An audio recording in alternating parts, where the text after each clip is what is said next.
What's up, guitar players? Thank you for stopping by. If you are here to truly increase your skills on this instrument, you want to be a more proficient guitar player, take your skills to the next level, you are indeed in the right place. I really believe that if you stick with this session, pretty simple stuff, but if you stick with it every day for 4 weeks, you will bring your skills to a whole new stratosphere. If you only have, a few days a week to mess around with it, that's okay. But I think if you put it on the front end of your sessions, you will be shredding in no time. You will certainly be a better guitar player than when you started this regimen. All right. I think it should be 15 minutes. If you need to adjust the timing, that's all good. They're timed exercises, basically 3 pieces. And with that little spiel, I would suggest grabbing your guitar so you can noodle around with me, get everything, into your brain, get all the exercises in your brain. And then there is a downloadable PDF where you can get all the exercises and you don't have to keep coming back to this video. And all that's free. So go ahead and download that when you're done with this video, and you'll have these things for life. All right. First exercise, we're just syncing up with our instrument. All right. We just want to get everything turned on, fretting hand feeling accurate, picking hand feeling accurate, and trying to avoid mistakes, playing clean, yada, yada, yada. What we're going to do is we're going to take this C shape, classic little C shape. We're going to move it up to the 10th fret, which makes it a G chord, but the shape remains the same. And we're basically just going to play a G major arpeggio and then an E minor arpeggio. All right. So with that, you have the tabs up here. You can play along with me, but you might want to just hear it out first, and I'll go really slow to begin with.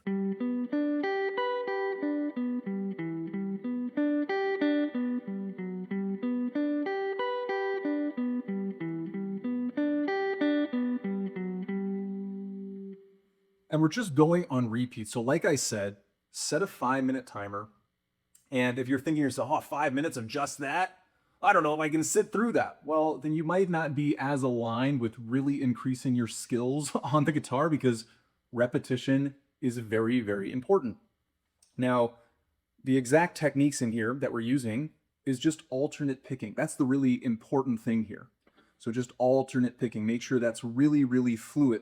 So down, up, down, up, down, up, down, up, down, up, down, up, down, up, down, up, down, up, down, and then we restart. So you're restarting on that G shape with a downstroke every single time.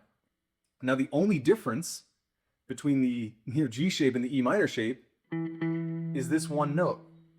Now if you're not familiar with that bar chord, that's okay. That's an E minor.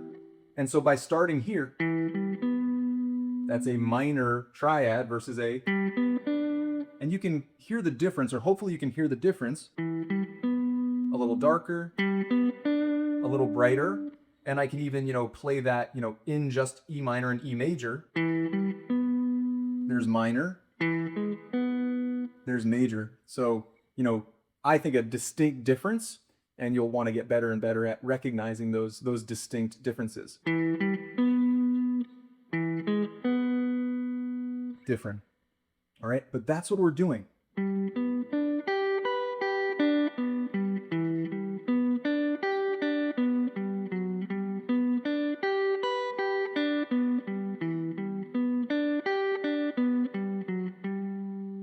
Restart, restart, restart.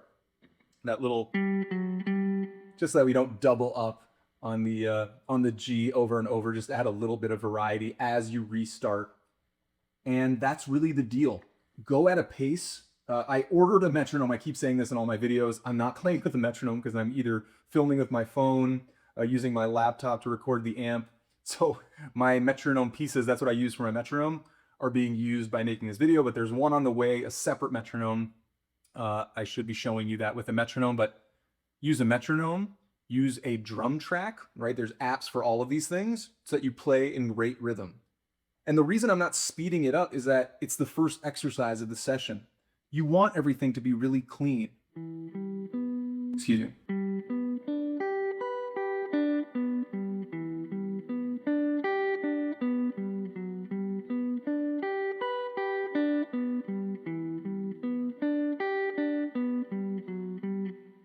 no noise, right? No additional noise. So even some of those earlier reps, I'm sure I could have cleaned up. Be a little lighter, a little softer with your picking, more deliberate, and go at a pace that allows you to be really deliberate in everything you do. All right. So there's exercise 1. We're done. 5 minutes, you move on. If you don't have 5 minutes per set per exercise, you need to scooch it down to 3 minutes. And now all of a sudden the session is less than 10 minutes. What do I care, right? Your time is your time. The next piece, again, just trying to get more and more dialed. This will give you the capacity to go faster if you feel comfortable with it. But again, playing clean, being really deliberate is more important. All right, so here it is. It's basically based on kind of an A blues scale, which is in itself centered around kind of an A minor pentatonic. So if you're familiar with this shape, then you will be relatively familiar with what we're about to do, but we are going to add some additional notes. So here is exercise 2.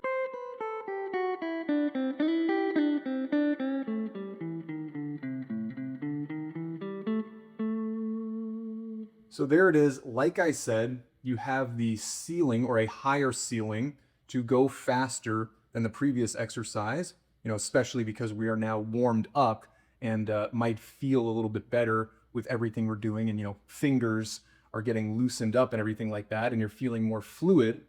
But just like the previous exercise, start slow enough where everything feels really deliberate, no additional noise, and you're able to play everything super clean.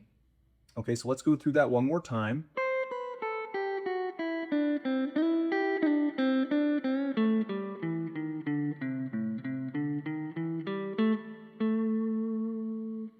Metronome, please. That's going to be so helpful for you. Of course, if you're wanting to bring your skills into a jamming scenario or playing on stage with the band, things like that, you are going to want to be great at staying in rhythm.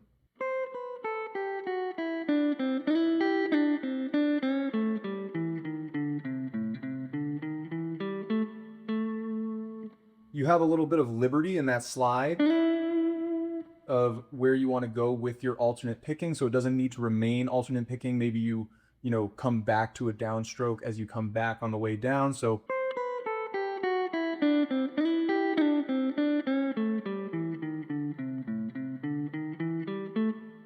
because you have that extra second of time. I remain with the alternate pick because if you really speed things up,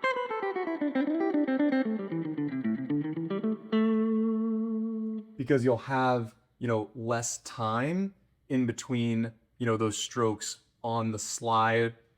Obviously, if you're going to pick up the pace, you'll want to play a little bit cleaner than that, or maybe significantly cleaner than that, although I don't know if that was the worst rep of all time. But that's really the deal. Continuing to stay with the alternate pick, but now we're getting into something that might be a little more applicable to your true playing. Although, if you're in the key of G,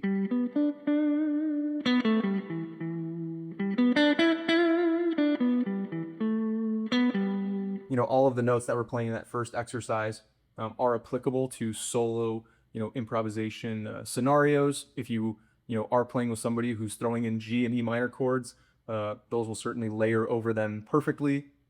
But this might be more traditional for the solos, or getting you ready for some of the solos that we all know and love, because that shape, if you name a solo, that shape is probably a prominent part of it. It's certainly in blues and rock and roll. So there's exercise 2. Let's leave that there. Again, download the PDF so you can have this forever, and you can examine it a little closer. If you do need one more rep a little bit slower,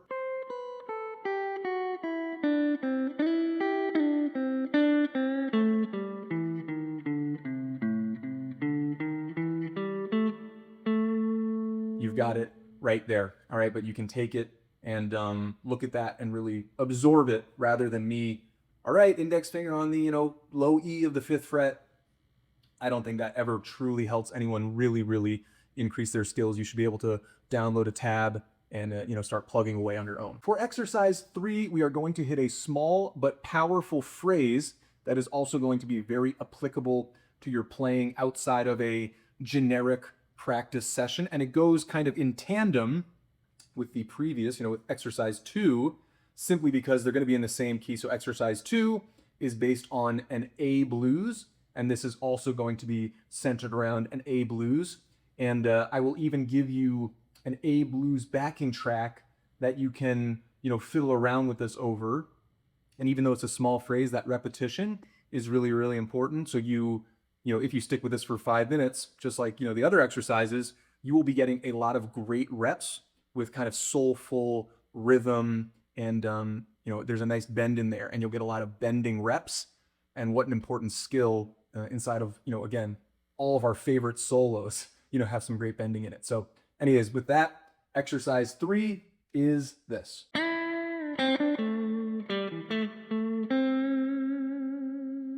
So there it is, really small phrase. We've got this bend.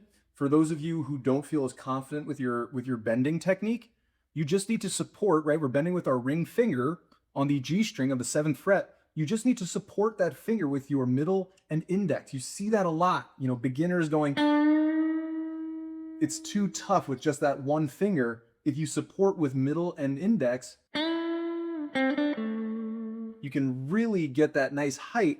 And basically you want that 7th fret to sound like the 9th fret. So you want the D, this is a D note, to sound like an E.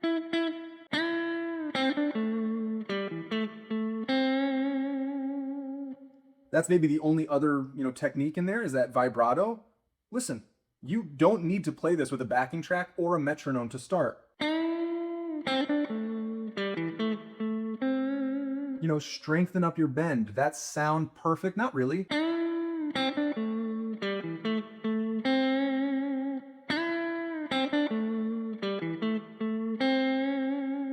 That last one was probably the best out of that set, but you can always find little blemishes, and that's a big part of practicing, so you don't have to think about it when you're improvising, you're jamming, things like that. Get hyper-focused on some of your mistakes, some of your errors, little nuances that you can clean up so that you don't have to worry about it later on. But that vibrato, as I was saying, just think about pulling down on the string and just start continuing to pull that down. So pull it down and then bring it back, pull it down, just a little wiggle basically. That is so powerful, that little tool. When you're, jamming over the blues, for example, if you're a beginner, you're bending with that just the ring, you can hear the difference between somebody who's newer and somebody who's more advanced, intermediate or advanced, because just that technique becomes a little bit cleaner. So it's simple notes, but the person who's more advanced will sound a little bit smoother, sound a little bit more expressive. The person who's newer isn't going to sound as expressive, as soulful, et cetera, et cetera. So that's really the deal. Focus on that bend, focus on that vibrato at the end. Play around with your vibrato on some of those other strings if you want to. Same deal, kind of pulling it down, tugging it down, and then letting it come back up and controlling that, pull and release, and making sure that you're pressing down as you're pulling and releasing back to the, neutral position. But beyond that, pretty simple phrase. And again, if you, try it out with that backing track, you'll be playing it in rhythm with an actual tune, and you might have to, adjust your timing a little bit.